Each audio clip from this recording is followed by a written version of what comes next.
Thank you so much, Elizabeth. You're welcome. This is just fantastic. I'm so happy to see all you guys here. And as Elizabeth said, when I remember the day at my college when I got the call that said you cannot come to school on Monday.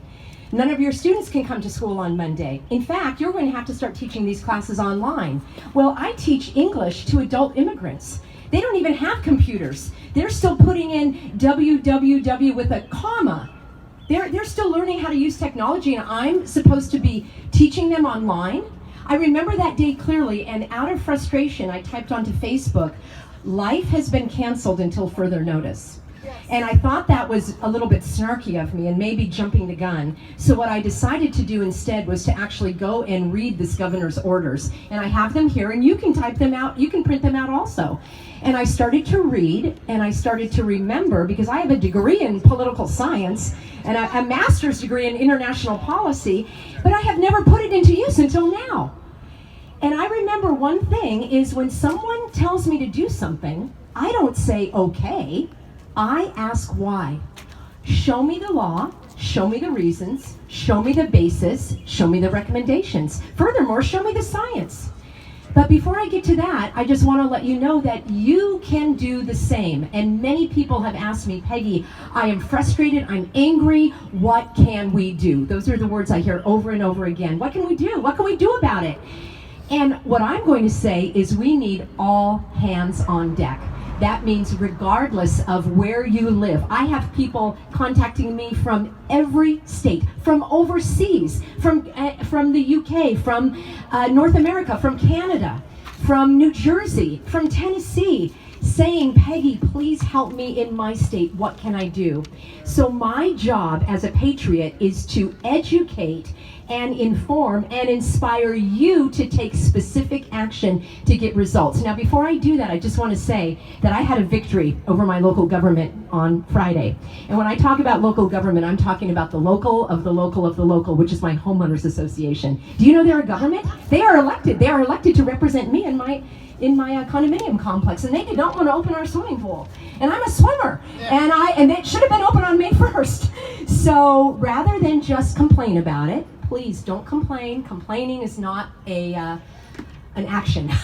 Taking action, sharing action, speaking to people. And I want you to go to thehealthyamerican.org.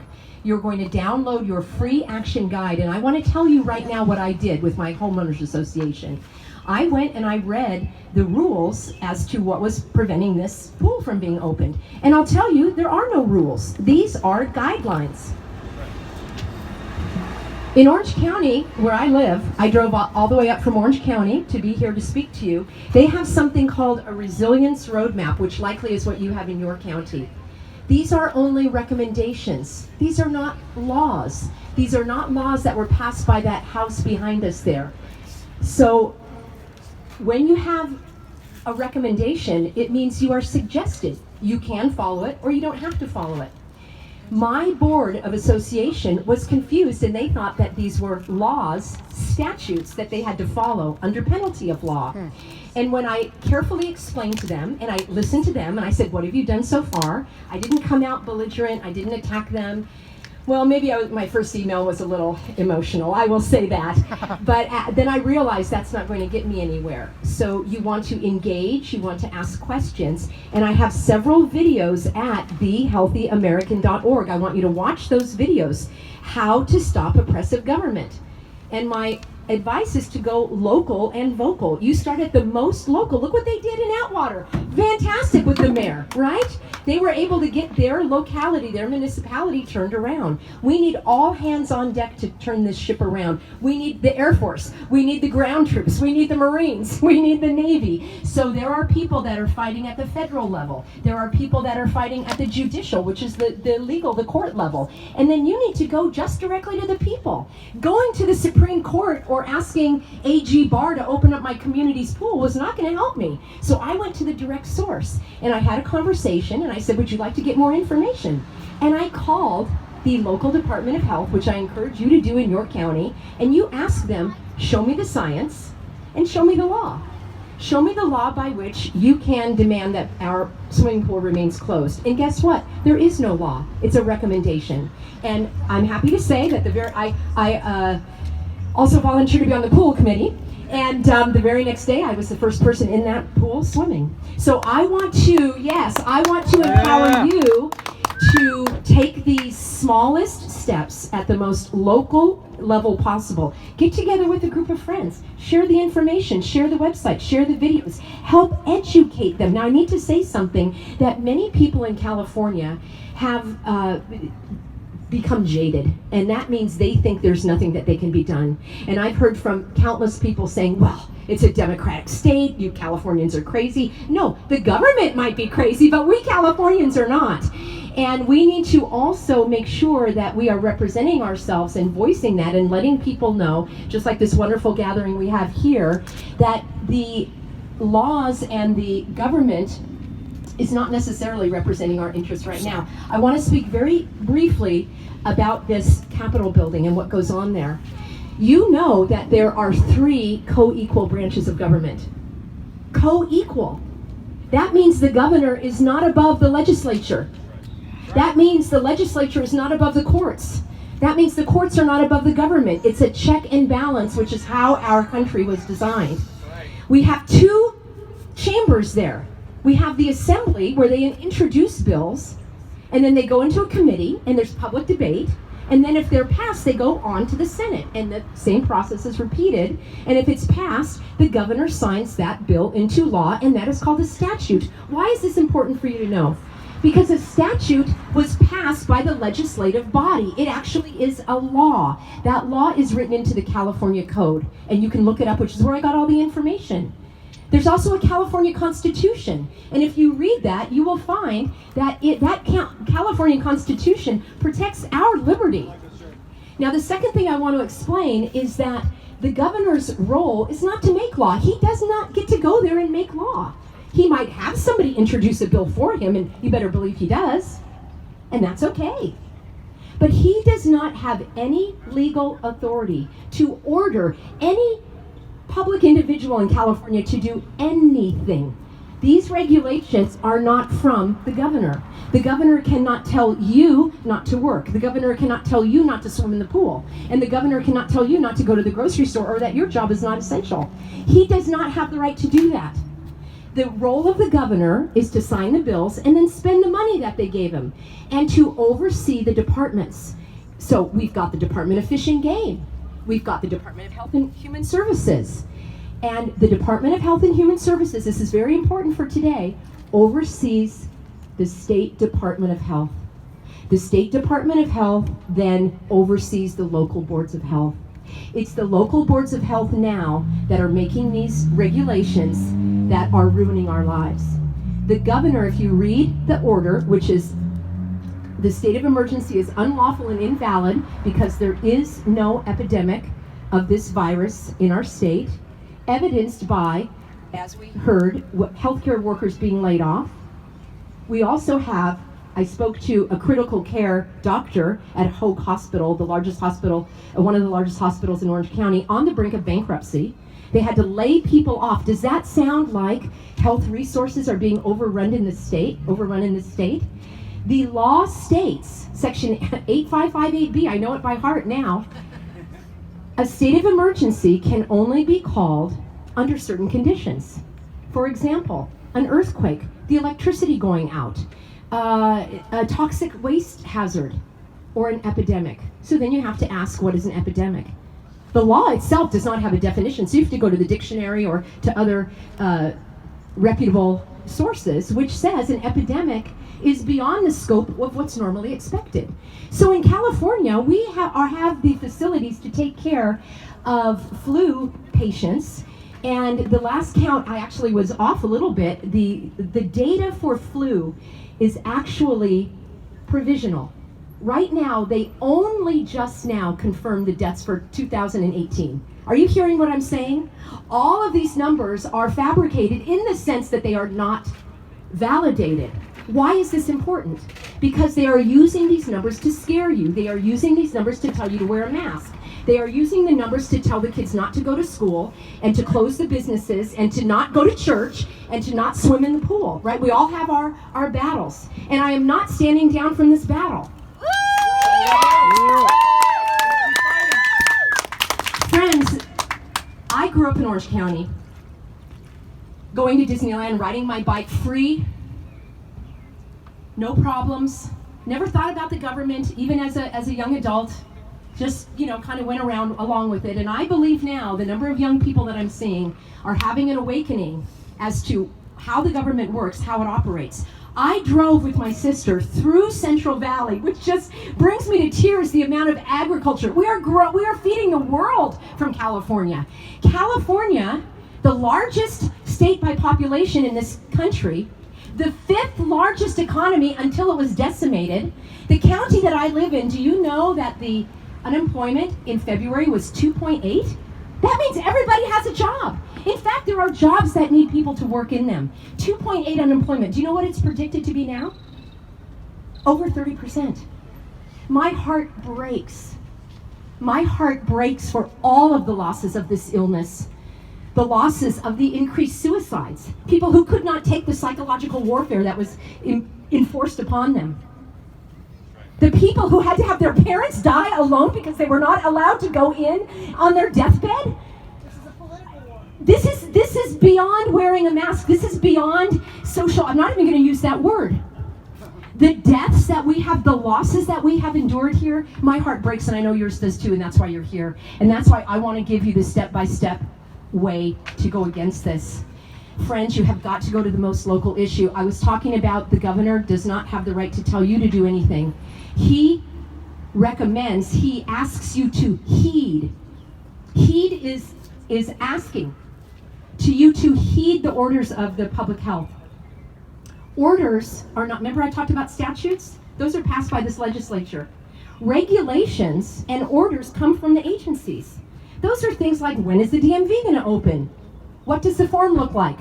Where does the form go? How long do you have to have it before you turn it in? They're not going to waste their time there doing all that. They set a law, and then all of the agencies underneath it figure out how to implement that law. But guess what? In 1945, the governor, the great governor, Earl Warren of this state, said, we have far too many regulations being made that are not being passed by this house. That can't stand. Where are all these regulations coming from that are ruining our life? So he created, this is very important, the Office of Administrative Law. It's the administrative arm of what goes on in there. Anytime an agency wants to create a new regulation, let's say that the Department of Fish and Game, they want to do something, they have to pass that regulation through the Office of Administrative Law, and they need to show that that regulation does not conflict with any existing California law. Well, guess what? I have a California law here for you right here. And it states, California Civil Code 51 says that you, as a Californian, you have the right to be free. Okay, I don't even need to read the rest of the code. Did you hear that? That's simple. Yes. You have the right to be free. This was in the time of civil rights. This was written into our law. Any of these regulations cannot supersede this law. It has to go through an administrative review. When you go to thehealthyamerican.org, I'm going to show you the steps on how to request a review of these laws and I don't even want to call them laws, of regulations and orders. Rules, regulations, and orders do not come from here. Only statutes, only laws. These others can be reviewed and repealed. I want to tell you that you have the right to be free from any violence or intimidation of violence on any characteristic listed or defined, including your medical condition. All persons within this jurisdiction of this state are free and equal. Does that sound like equal, that you couldn't go to work but you could? No. Is that equal? Is that free and equal? No. You are essential, you are essential, you are essential. Right. There is no regulation that was passed by this body that can go beyond this law. Further, I read, each individual is entitled to the full and equal accommodations, advantages, facilities, privileges, or services in all business establishments of every kind whatsoever. Could they make it any more clear? All business establishments, every kind whatsoever. That means you have the right to go to your business. You do not have to wear a mask. let's talk about masks for one moment and I will wrap up. I want someone to define essential. Yes. Friends, we need to take the language back. I am using the word essential in the way that it was described. You are essential. Our work is essential. Our truth and freedom is essential. Do not let them take the language. Do not use the phrase social distancing.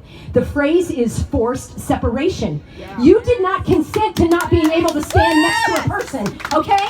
This is my right and freedom if she likes me to do that. There's no such thing. Do not let them take your language.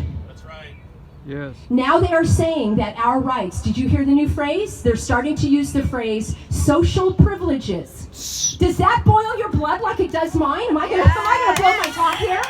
Yes.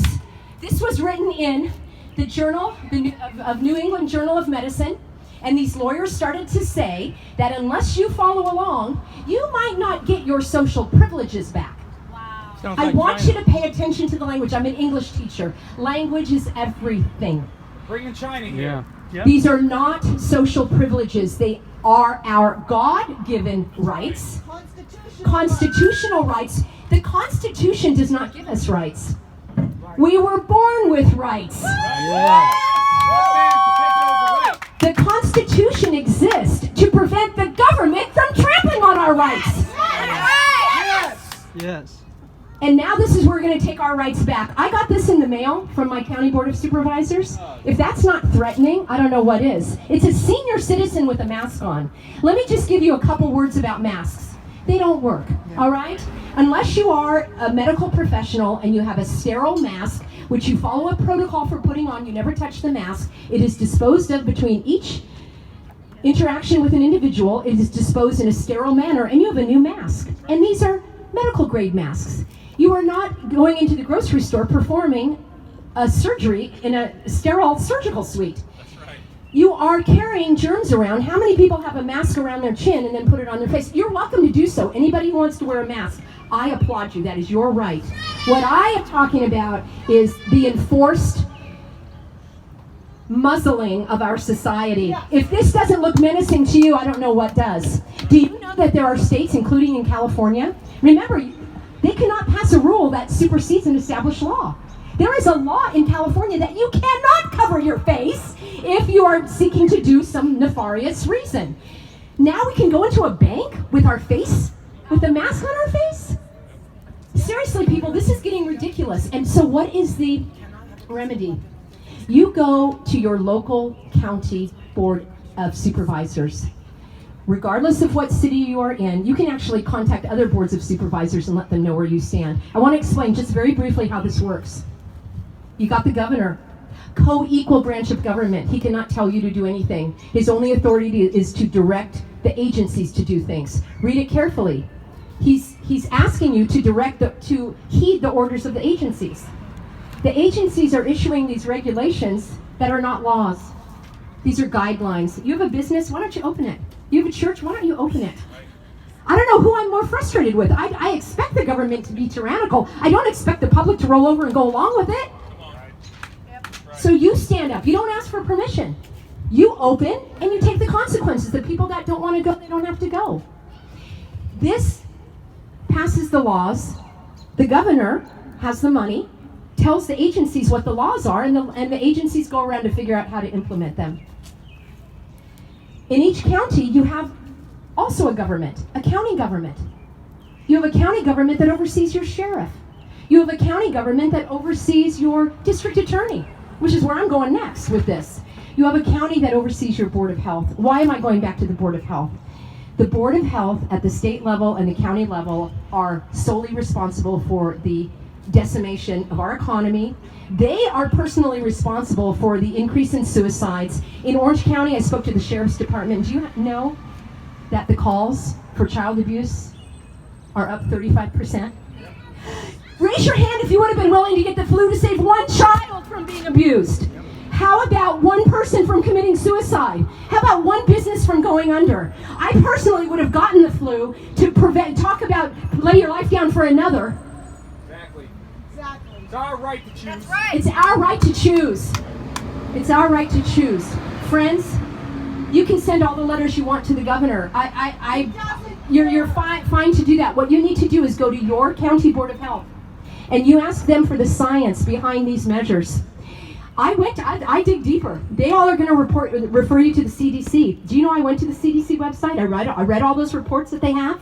Do you know there is not one report in all of the ones that they link to that has any conclusive? Conclusive means that it has been peer reviewed, it has been validated, it has been verified, it has been confirmed. There is not one study that says forced separation works. There is not one study. In fact, it's the opposite. You have to be with people to be exposed so that your immune system can keep you healthy. There is not one shred of evidence that shows healthy people wearing a mask is beneficial. It's the opposite. Wearing a mask decreases your oxygen. It increases your carbon dioxide. It harms your respiratory system. Isn't that what you're trying to do to avoid the illness? Is to keep your lungs healthy? And then putting on a mask, you're breathing carbon dioxide. And then your brain doesn't function as well. So I can only conclude that the people that are ordering these orders have been wearing masks because their brain is not working like it should. That's right. That's now, right. I want to wrap up because I want to tell you, remember there's the three co-equal branches of government? And who's above those branches of government? The people. The people. We are. They are our servants. They represent us. We are their boss. They are our employees. So you don't need to go hat in hand asking permission. Now, I don't recommend being belligerent. I don't recommend being aggressive because that's going to backfire. I have a very good video about that. How to speak your mind without losing your mind. This is going to help you with other people that don't see things the way you do. thehealthyamerican.org. I need your help to do this, you guys. I'm going to email you. We're going to get all of the action steps. You can tell me your success stories. You need to go to your county Department of Health. They have your county Board of Supervisors usually has a meeting monthly. We've got Mary here has spoken. We've had other people that have gone to the county board. She's up from Orange County as well. The county board oversees the health department. You oversee the county board. They represent you. So you call upon them to suspend these unlawful orders. What does unlawful mean? It means it doesn't coincide with the law. It has not been proved that it coincides with California law. It is unlawful. It conflicts with California law, established law. Now, if they want to change those laws, these guys can do it. But we can do it also by asking for that. We need to repeal these. We need and I'm going to show you all the action steps at thehealthyamerican.org. You must call upon your county boards of health to immediately, like that day when they vote, to suspend. If you still have a local state of emergency, suspend.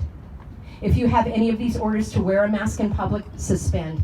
You might say, well, Peggy, doesn't it help? I mean, wouldn't it just be like standing? It doesn't hurt, right? We don't have to stand next to each other and we can wear a mask. It's probably better than nothing. If it didn't, it's worse. Yeah, you're exactly right, Chris. It's worse, as I say, because worst is worse than worse.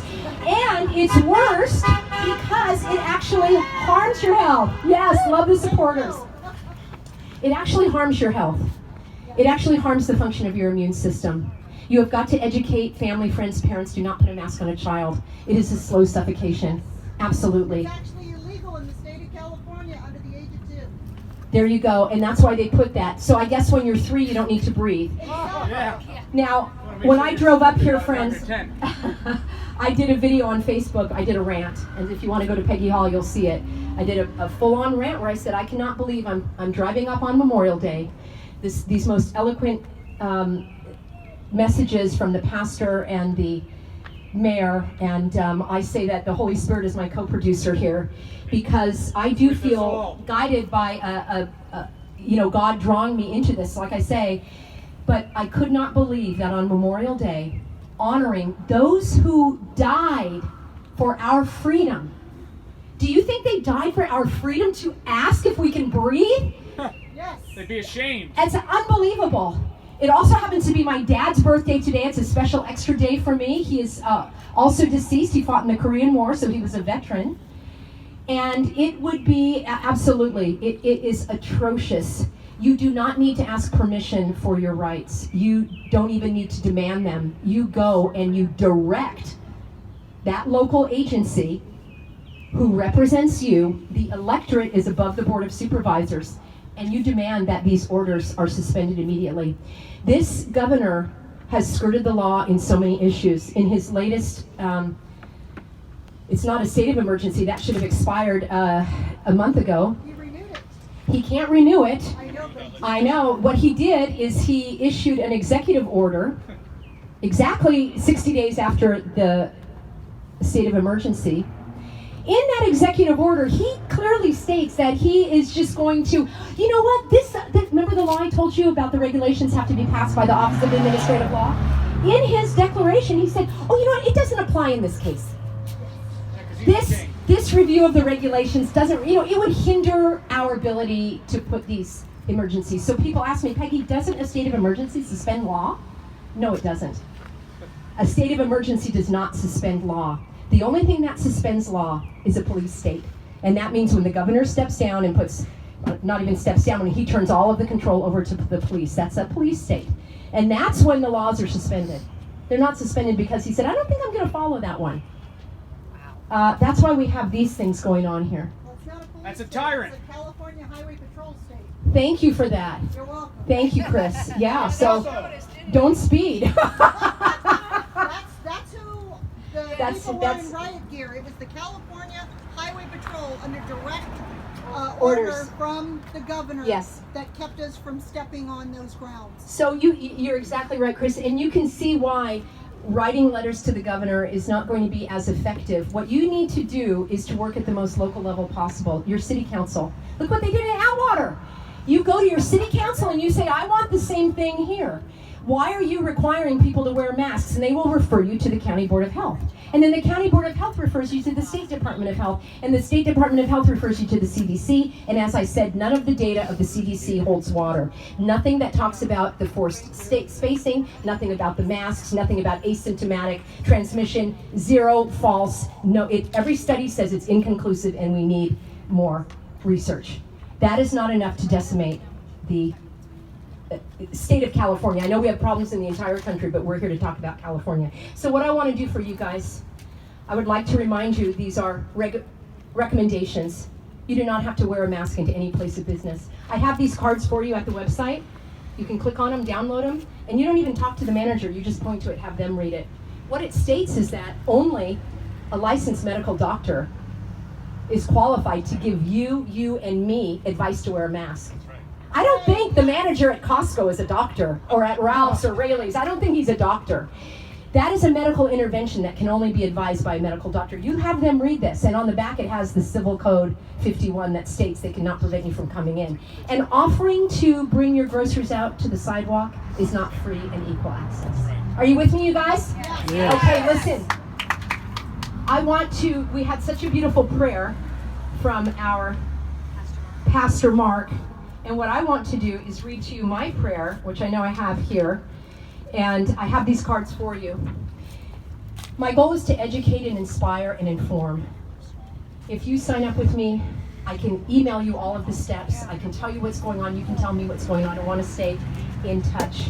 This is my prayer for you guys. It's a prayer for activists. Oh Lord, I long that people might hear the truth. Give me assistance in reaching others with my heart uplifted for grace and wisdom. Guide me to share my views with fullness of truth, clarity of thought, proper expressions, fervency and conviction, guided by your wisdom and light. Keep me conscious of my faults and flaws, open my heart to hear the sorrows of others, and shine your light of comfort and peace. May no soul be lost to your love. Strengthen me by your Spirit. Stand between me and all strife so I may speak fully and freely and do this work that you have called me to do. Are you going to stand with me in this work, you guys? Yeah. Thank you so